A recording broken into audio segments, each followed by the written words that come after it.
There's less than 3 days left to get entered into the giveaway. You could win a Ford Mustang GT. All you have to do is go on speedphenom.com. You'll find multiple ways to get entered. And for this final promotion, we have our mystery multiplier live. So items you pick up on the website can have a 300 times, 500 times, 1,000 times entry multiplier or more. What does that mean? Well, if you see something you like and you pick it up, you get automatic entries into your purchase. This is it, your final chance. Don't wait until it's too late. Click on the top of the screen right now or in the description down below. Hey guys, I'm Austin. Welcome back to the channel. Hope you're having a great day. And today in this video, we got to go over what Ford has just shown off with Jay Leno.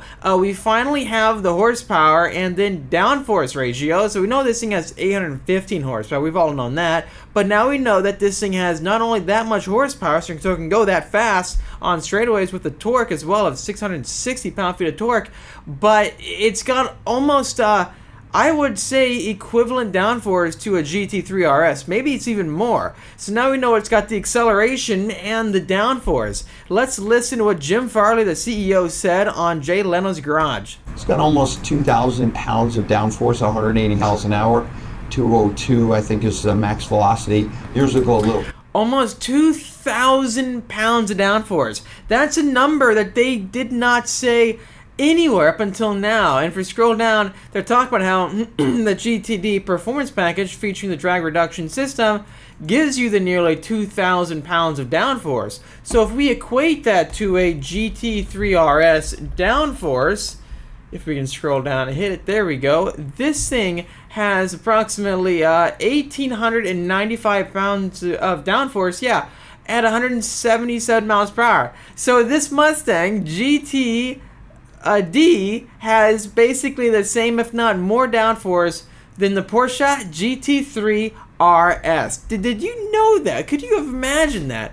I did not know, and I was so excited to find out for so long. Watch, if we type down Mustang GTD downforce, they just said it's a high downforce car. Then with body lowering to the ground in track mode, obviously that lowers the amount of airflow underneath. And right there, see, the body lowers 40 millimeters in track mode, improving aerodynamics and handling. We all knew it had crazy downforce, but now we know it's got more. If you scroll down, comparison to the GT3 RS, according to Car and Driver, the GTD's rear wing produces more downforce at 150 than a 911 GT3 RS at the same speed. Okay, let's click on that right there. Maybe we can find a direct quote for that. It's really interesting because this vehicle right here, yeah, Multimatic spokesperson shared with us the GTD will produce more downforce at 150 than a Porsche 911 GT3 RS. This right here changes the game, in my opinion, guys, because I didn't realize the GTD had this much downforce, but this is an unreal amount of downforce. This is way more downforce than any other American car right now. I really think so, because if we just look at the wing, first off, it's massive. But if you look at other cars, let's close this out and even type down ZR1 downforce. ZR1 produces 1,200 pounds of downforce at top speed. Well, what is the top speed for the ZR1? Okay, let's see. Top speed.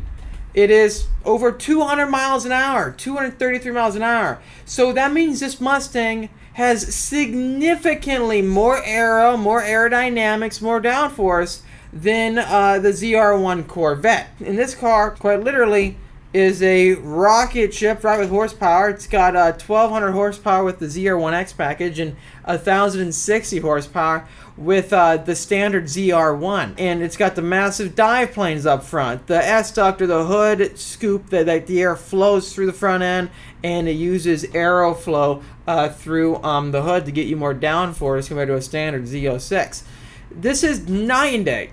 So I would safely assume a lot of the quotes and comments online saying how the ZR1 is going to destroy the Nurburgring lap time for the Mustang GTD. I don't see how that could be true unless it's just purely off of horsepower.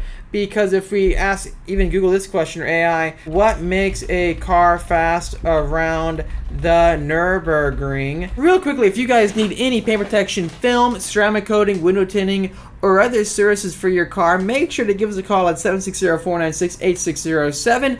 We have our premier PPF studio here in the beach of Carlsbad, California, where you can come out here and get your car wrapped in a clear film to protect it against rock chips. You can make your vehicle a matte color, protect your windshield, or more. So if you guys need anything, we serve from Orange County all the way down to San Diego. So give us a call at 760-496-8607. Is it downforce or horsepower or suspension? Because we know the Mustang has the push rod inboard suspension that adapt. Number one is downforce. Increases grip. Downforce generated by aerodynamic features like wing spoilers push down the cars on track, increasing the vertical force on the tires, enhancing grip.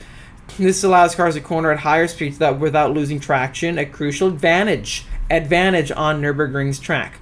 And it improves stability. This is one thing I have learned. I love downforce cars. You have to reprogram your mind when you get them because the downforce and the grip is just insane. Number two is horsepower.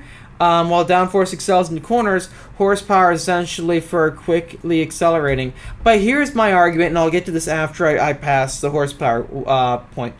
Suspension. Well-tuned suspension is crucial for maintaining tire contact with the undulating and bumpy Nurburgring surface, absorbing bumps and allowing you to put down power without losing control. And adapting is critical too, and the suspension needs to be able to adapt. Horsepower is not the end-all answer. And I learned this when I first bought my Shelby GT500. It had 760 horsepower. Okay, it's a lot of horsepower. But at the same time, it was so fast on the track. I felt like I was the fastest driver ever. But then I realized that while I'm going faster than everybody else on a straightaway, the second I hit a corner and I'm slowing down, I'm having to slow down much more, use much more of the brakes, decelerate harder, and then get to a lower cornering speed than a car that has more downforce. These lighter cars, these cars that had more downforce than me, like these time attack cars with the massive front splitters and the massive rear wings, they were always behind me again. I'd disappear from them on straightaways. But then when it comes to corners in the track, they're back again. Well, what? Why you're back? They're back again. So you can have all the horsepower in the world, but aero in your contact patch with suspension allows you to corner fast. Not even mentioning weight. Those elements make you carry momentum. So my question to you is this. To have a car faster than this, or be a new world record Nurburgring car like some people are talking about with the ZR1, can you really do it when you're lacking in aero and you're lacking in possibly suspension? You can have hypercar suspension, which is what the GTD has, and we're just showing you more shots of Jay Leno's video just to show you reference of the suspension. It's really cool. I recommend you guys watch this video. Right there, look at it. It's just constantly adapting and fluctuating left and right. This suspension setup is similarly found in cars like the AMG Project 1. So this has got suspension literally out of those hypercars. So just keep in mind the level of engineering here. I want to know your guys' thoughts. Now that we know the car has almost 2,000 pounds of downforce at 180 miles an hour, now that we know these cars are hitting the streets, we know this thing is pretty serious in terms of an American performance car. I'm very excited for ours, and I can't wait to see you guys get yours because these things should be driven, and us drivers, let's share what they're all about. I just wanted to share my reporting on this so far in this video. Lastly, don't forget, get entered before it's too late. There's just a few days left. It ends on July 31st. Today's the 28th, I believe. So the clock is ticking. Here's your chance. Get entered. You could win a Ford Mustang GT. You'll find the link down below in the description. Don't wait until it's too late. Hit the like button if you really help me out, and subscribe for much more great content coming out your way. While you do that, hit the notification bell so you don't miss a single video coming out. I'll see you in the next one.